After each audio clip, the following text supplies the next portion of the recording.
नमस्कार, जी बिजनेस की इस खास पेशकश में आपका स्वागत है और ये पेशकश है स्टार्टअप कॉन्क्लेव। जी हाँ, it's that time of the year again, it's budget time again. और इस बार हम बात करेंगे जेन नेक्स्ट बजट की फॉर अ स्पेशल रीजन, क्योंकि जनरेशन नेक्स्ट के लिए अब ये बजट बनाया जा रहा है। और वो इसलिए क्योंकि अब जनरेशन नेक्स्ट है जिनका फोकस है स्टार्टअप्स पर। स्टार्टअप्स, स्टैंड अप इंडिया, ये जो स्लोगन्स थे ये कितने कामयाब हो पाए और अब 2017 के बजट में स्टार्टअप्स की क्या अब एक्सपेक्टेशंस हैं और बजट के पिटारे से स्टार्टअप्स के लिए क्या निकलेगा, इसी पर चर्चा करने के लिए हमारे साथ स्टार्टअप्स के दिग्गज मौजूद हैं। हमारे साथ मौजूद हैं काफ़ी सारे लोग। मैं आपको इनका इंट्रोडक्शन दे देती हूँ। अबराज बहल है अर्बन क्लैब से, जो कि फाउंडर हैं अर्बन क्लैब के। प्रशांत टंडन, फाउंडर 1MG। संदीप अग्रवाल, जो कि ड्रूम के फाउंडर हैं एंड को founder of shop clues. Nitish Singh है, जो कि CFO एंड फाउंडर है जुगनू के। मिसात उपासना ठाकुर हैं, जो कि फाउंडर हैं मोबीक्विक की। गीतिका दयाल हैं, she is the executive director of TiE Delhi. Sohail Ayas हैं, HDFC रेड के CEO। मयंक है from Roposo and Amitabh, who is the founder of Grofo. और मेरे साथ हैं मेरे एडिटर जी बिजनेस के मिहिर भट्ट, जो अब इस चर्चा को आगे बढ़ाएंगे। Thank you Shruti, and you have to give me company.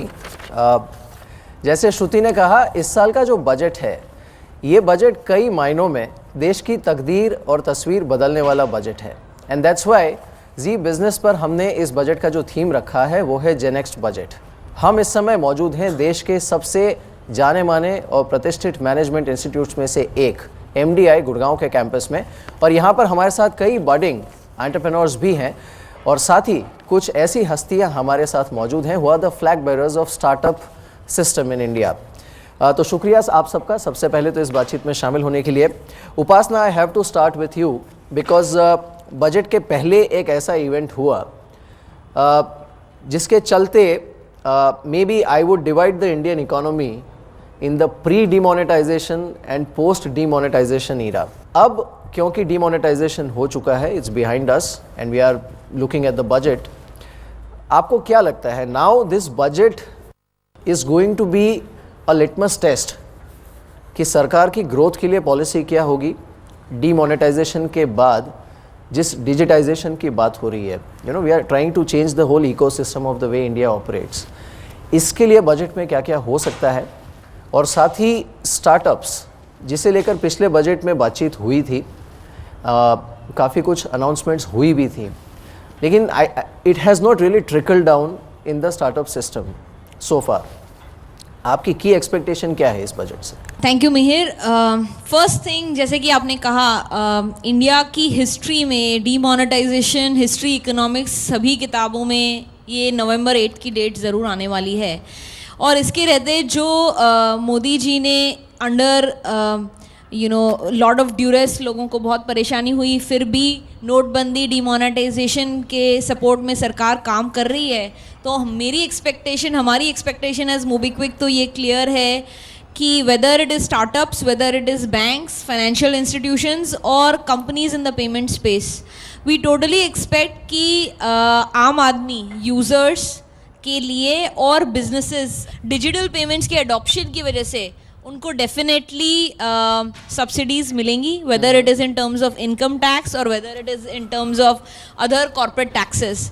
So I definitely think कि वो एक आउटकम हमें दिखने ही वाला है, because it is not going to work where the government is giving एक तरफ से 0.75% डिस्काउंट मिल रहा है पेट्रोल पंप पे डिजिटल पेमेंट करने से। So it's not going to end just there. I think in an mass usages बढ़ाने के लिए, I mean we are a country जहाँ पे 86% of transaction still happen in cash, and वो number को अगर हमें 86 से 46 भी लाना है तो उसके लिए बहुत सारे स्टेप्स लेने पड़ेंगे। Secondly, the point you made about startups, make in India, startup India, I think ये सारे इनिशिएटिव जो गवर्नमेंट ने शुरू किए हैं in the last 1 year, I think they are very strong initiatives. इनकी शुरुआत फाउंडेशन से ही सेट हुई है, बट इनका जो एन मास इम्प्लीमेंटेशन है या यूजेज है, जो रिजल्ट ओरिएंटेड एक्सपेक्टेशन है लोगों की, वो आई थिंक अभी इतने लेवल पे हुई नहीं है। सो इस बजट में I expect that there will be real concrete policies which will help them grow their businesses faster. So you mean that road map is now required इस बजट में.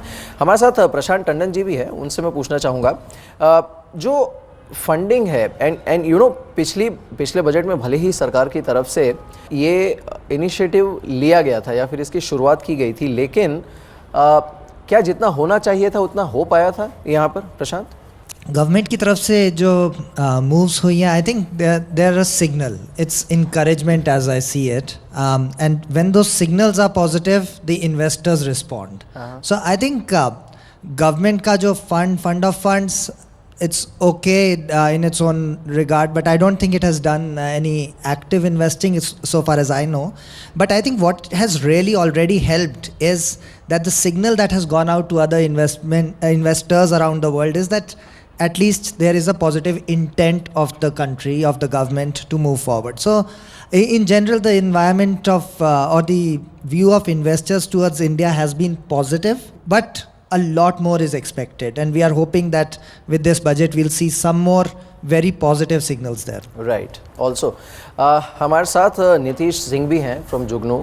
नीतीश, यू नो एक चीज़ होती है स्टार्टअप शुरू करना, second होता है उसे सस्टेन करना. एंड पिछले एक साल में हमने पिछले बजट से इस बजट तक की अगर मैं बात करूं, कई बड़े बड़े ऐसे स्टार्टअप्स या फिर ऑनलाइन बिजनेसेस हैं जिसके वैल्यूएशंस में हमने काफ़ी करेक्शन आते देखा है, स्पेशली फ्रॉम इन्वेस्टर्स साइड. एक तरफ सरकार ये कहती है कि एंटरप्रेन्योरशिप को बढ़ावा देना चाहिए, स्टार्टअप्स को बढ़ावा देना चाहिए, दूसरी तरफ उसके लिए एक आइडियल मार्केट प्लेस तैयार करना या फिर उसके लिए जो रूल्स एंड रेगुलेशंस हैं, you know the checks and balances to keep them in place, इस दिशा में आपको लगता है कुछ और होना चाहिए? Should this budget have a separate startup policy? For sure, वो तो हमें करना ही पड़ेगा. At some point of time India with its growing population, employment is going to be हमारा सबसे बड़ा प्रॉब्लम होने वाला in coming future. Startups, entrepreneurs, small medium businesses, these are the people who are going to provide this employments. तो government को अब clear cut path दिखाना पड़ेगा, क्लियर इंस्ट्रक्शन होना चाहिए, चाहे आप ऑनलाइन दो, चाहे आप पेपर में निकालो, जैसे भी. But these things need to be very clearly demarcated. People should have easy access, and this is what is expected, I think. Right. I think Shruti has a question. Yeah, Shruti, go ahead. I have a question from Gitika Dayal, who's the ED of TIE. You would be able to give us a clear picture क्योंकि आप startups को बहुत अच्छे से पहचानती हैं और काफ़ी क्लोजली इन सब से डील करती हैं. सो पिक्चर कैसी रही है पिछले 10 महीने में और अब आगे की क्या पिक्चर सिनेरियो रहेगा? एंटरप्रेन्योरशिप स्पिरिट एंड पैशन वो इन सब में है, चाहे सरकार होती या ना होती. इन्होंने इसलिए नहीं स्टार्ट किया अपना स्टार्टअप क्योंकि गवर्नमेंट ने इनका साथ दिया. They would have done it anyway, they would have found ways to make it successful. But ये हम लोगों के फेवर में है, ये गवर्नमेंट के फेवर में है अगर हम इनको उस तरह का एनवायरनमेंट और इकोसिस्टम दे पाएँ जो इनको ज़्यादा सक्सेसफुल बना सके और ज़्यादा से ज़्यादा स्टार्टअप्स क्रिएट कर सके. क्योंकि अगर आप कॉफमैन फाउंडेशन की एक स्टडी देखेंगे तो यूएस में 1977 से सिर्फ 7 इयर्स बीच में थे, अगर आप उनको छोड़ दीजिए तो मेरे ख्याल से उसमें था कि जितनी भी न्यू नेट जॉब्स क्रिएट हुई थी वो स्टार्टअप्स ने की थी, और उन स्टार्टअप्स ने जो 3 साल से भी कम एज की थी. So for us also, it is extremely important as the government to create those jobs. It is in our interest, in the government's interest, to generate economic prosperity by supporting the entrepreneurs. तो ऐसे बहुत सी चीज़ें हैं जो पिछले budget में announce हुई, और वो एक हमारे लिए बहुत पॉजिटिव सिग्नल था.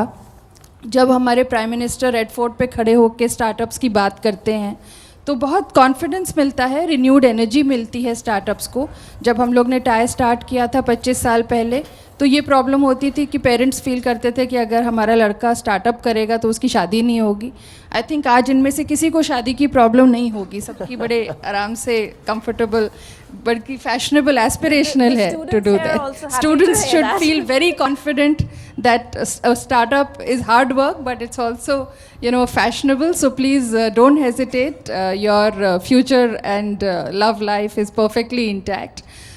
So I think that's it, but we are hoping for a lot more. ये एक साल गवर्नमेंट ने भी काफ़ी लर्निंग मोड में लिया है. They want to understand what more needs to be done. So hopefully we'll now come to the point where there's walk the talk, जो अनाउंस हुआ है उसका इम्प्लीमेंटेशन हो, और जो चीज़ें इम्प्रूव करने की और ज़रूरत थी, वेदर फॉर एंजल इन्वेस्टमेंट और startups, we will see more of that happening. Right. In fact हमने देखा पिछले एक साल में you know even the listing path was open for startups, पर अनफॉर्चुनेटली ज़्यादा हो नहीं पाया.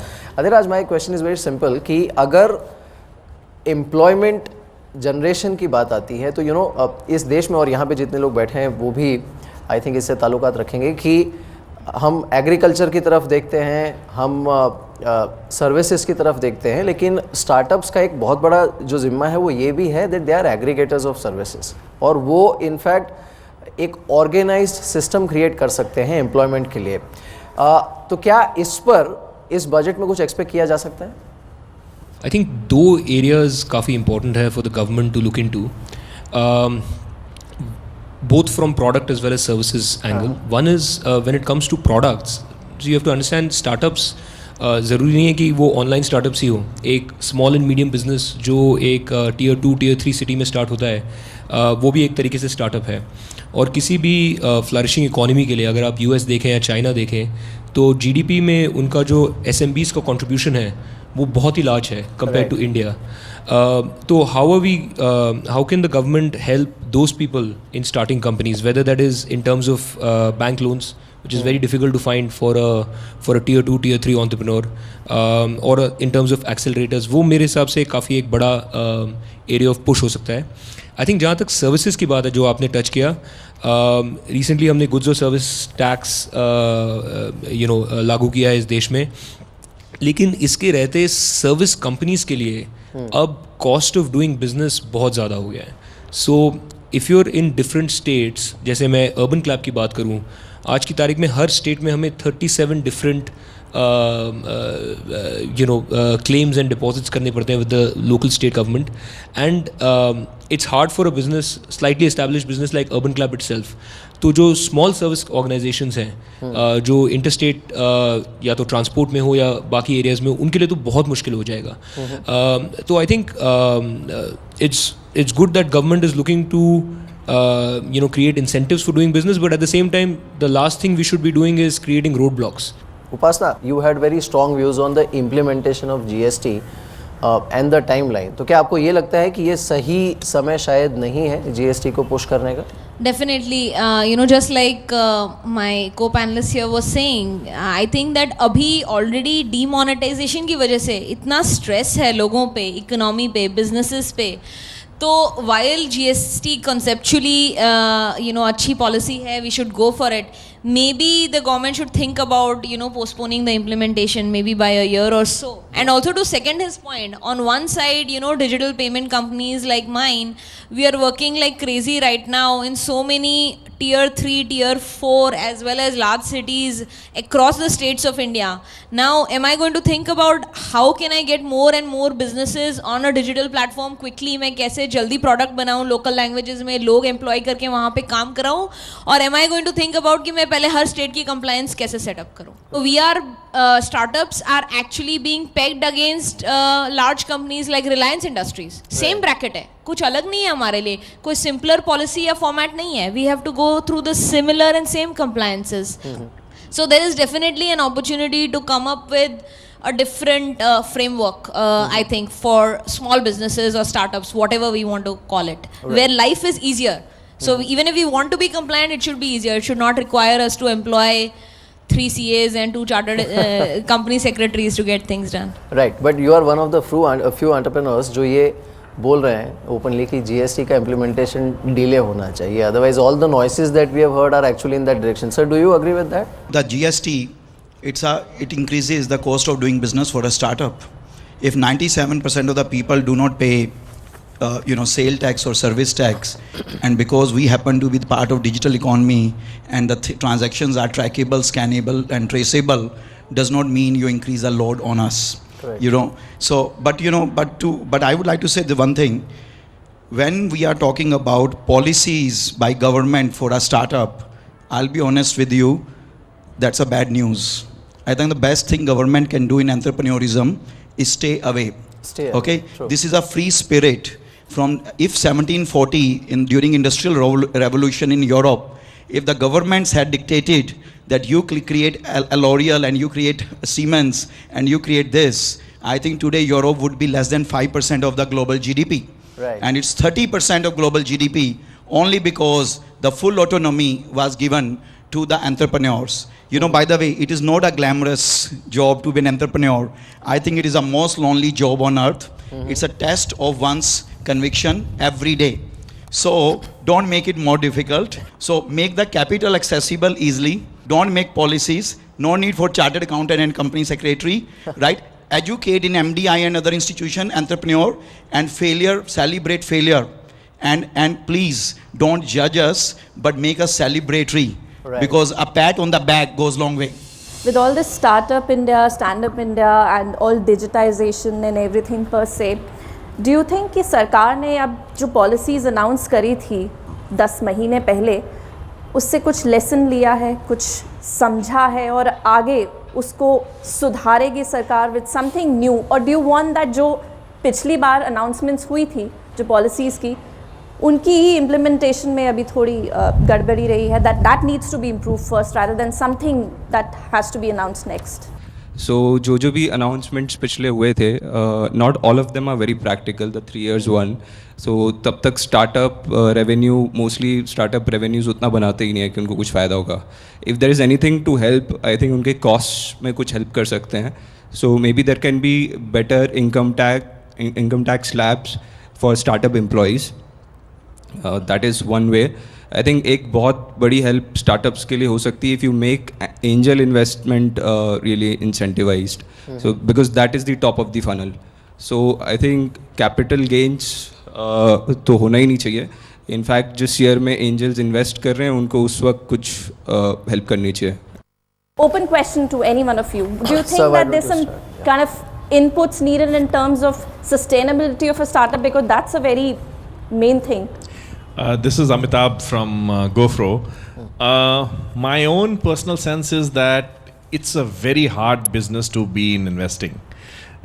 You know, and most of the times I'm sure it'll resonate with most of us entrepreneurs कि हम लोगों को लगता है कि जो इन्वेस्टर्स हम लोगों के अंदर इन्वेस्ट करते हैं वो क्या, जो हमारे अंदर इन्वेस्ट कर रहे हैं वो भी हमारा बिजनेस समझ रहे हैं कि नहीं समझ रहे हैं, वो भी हम लोगों को डाउट्स होते हैं.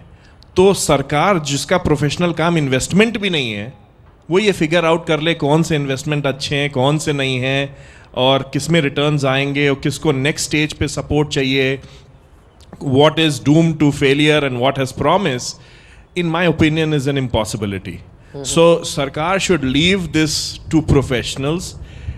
If it wants to support these things, it should support as grants, not as investors. Sohail, you may want to throw some light on it. आपका अनुमान क्या है पिछले 1 साल में चीज़ें किस तरह से बदली on the funding part? Because one part is fair enough, everybody understands कि जितना attractive business model होगा या फिर जितना potential business model होगा उस हिसाब से investment आएगा. लेकिन उसके बावजूद हमने देखा है that on one hand you have some big boys like Alibaba, you know, or a SoftBank coming across and putting their money where the buck is. On the other hand, you have cases like Flipkart जहाँ पे constant downgrade हुआ है valuation.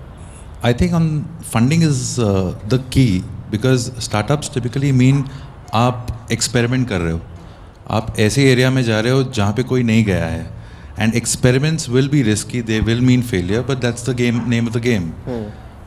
Essentially this means it's risky money. First things we need to do is that if people want to invest in these ventures, we need to incentivize them, not penalize them. How can one do that? Or So like सरकार if you कैसे see, करे? one thing is long-term capital gains, which Yeah. last year was brought down from 3 years to 2 years. 2 years, जबकि equity stock investment में it's 1 year. 1 year. So one move that they can do is at least bring it down to 1 year, which is at par with normal equity investments. So the definition of long-term. The second is long-term capital gains in equity is at 0%. The tax is 0%. You need to, this is as a matter of fact more risky investment. You need to incentivize people to invest more into these ventures. So maybe there should be tax breaks, not taxation as such.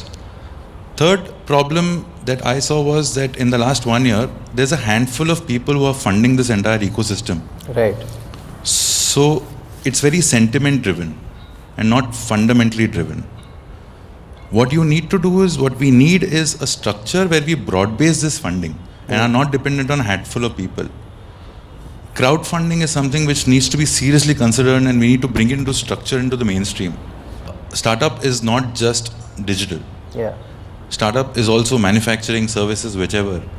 I think our IPR still takes a lot of time. True. If we can do something to fast track IPR in this segment, it would really, really help. Shruti, I think there are some questions in the audience. I wanted to ask something about how we define the startups today. The startup definition today is somebody who is already funded or willing to be funded. Why can't we talk about increasing this ये जो दायरा है startups का, why can't we even think of increasing that? So अगर कोई एक remote area में जाके कुछ नया चालू करना चाहता है, even if it is a business which is already establish somewhere else, अगर वो किसी और जगह पे चालू करना चाहता है, उसको क्यों नहीं सपोर्ट कर सकते? और उसको क्यों इस तरह से किसी DIPP की किसी इंक्यूबेटर से या कहीं से सर्टिफिकेट लेके आने की ज़रूरत है कि it's a innovative thing? So probably इस पूरी जो स्टार्टअप की डेफिनेशन है उसको थोड़ा सा ब्रॉड करने की हमें ज़रूरत है, because even that person is going to give jobs to lot many more people. Right. Sandeep, yeah. See, look, I think that was my previous point. If India is going through the renaissance of entrepreneurism, digital revolution, non-digital, but we are going through an entrepreneurial revolution, right? The local heroes are no longer the one which were born with a silver spoon in their mouth. The local heroes are the people who have created companies in last 10 years, which is very important for startup ecosystem to be lifted. But when we are having a discussion about what is startup, you know, what is marketplace, what is payment engine, what is this, can startup do this? This whole discussion, in my view, is a slippery slope. Then someone in North Block and South Block will just keep on creating 20-page long policies, and you will keep on getting one of the clarification which will never be there, and you started at 21 and you'll be 65-year-old.